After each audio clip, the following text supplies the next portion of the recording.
De retour chez nous, la Cour d'appel du Québec vient de confirmer une peine minimale d'1 an de prison contre un homme de la région. En fait, son crime, avoir eu une relation sexuelle avec une jeune adolescente de 15 ans qui souhaitait avoir cette relation sexuelle, mais qui n'était pas apte à consentir vu son âge, a rappelé la Cour d'appel.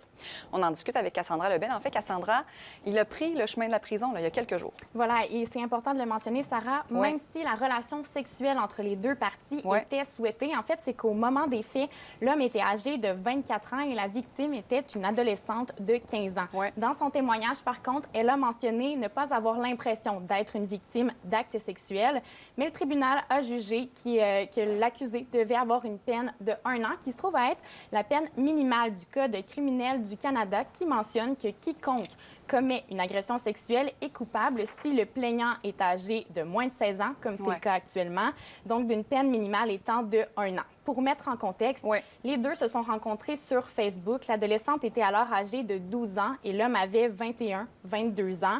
Elle a fugué de sa famille d'accueil pour se rendre chez lui quelques jours, mais à ce moment-là, il n'y a aucun rapprochement qui aurait été fait. S'ensuit une période de plusieurs mois sans contact entre les deux. Et ce qui nous mène à mars 2018, où finalement ils se sont retrouvés sur les réseaux sociaux et où il y a eu une relation sexuelle complète et, je le rappelle, souhaitée.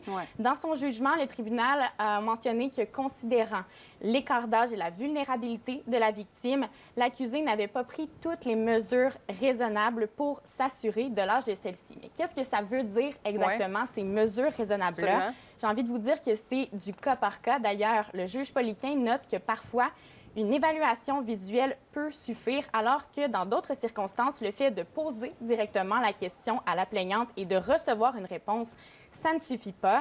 Donc, je me suis entretenue aujourd'hui avec un avocat pour comprendre justement qu'est-ce que tout ça, ça représentait. Est-ce qu'on doit, par exemple, demander à quelqu'un de nous présenter sa carte d'identité avant de passer à l'acte? Voici sa réponse.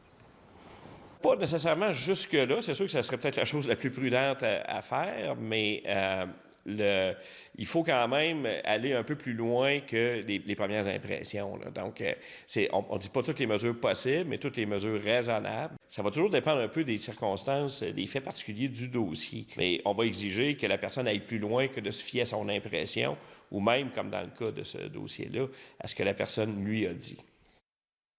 Oui, bon, pouvez-vous nous rappeler les règles en matière de consentement pour les mineurs? J'ai envie de dire qu'il y a 3 cas types, si on veut. En fait, l'âge légal de consentement aux activités sexuelles au Canada, c'est de 16 ans. Tout ça, c'est dans le but de protéger les enfants. Par contre, cet âge-là devient 18 ans quand c'est une relation de confiance, d'autorité ou encore de dépendance. Et il existe une exception également en ce qui a trait à la proximité de l'âge. Donc, si une jeune personne qui est âgée de 14 ou encore 15 ans, eh bien, elle peut consentir à une relation sexuelle avec un partenaire si la différence d'âge entre les deux est de moins de 5 ans, ce qui n'était bien évidemment pas le cas dans ce dossier judiciaire. L'accusé devra donc purger sa peine. Il devait d'ailleurs se rendre aux autorités carcérales le 2 janvier dernier.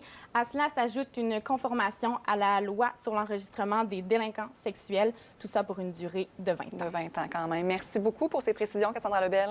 Au revoir.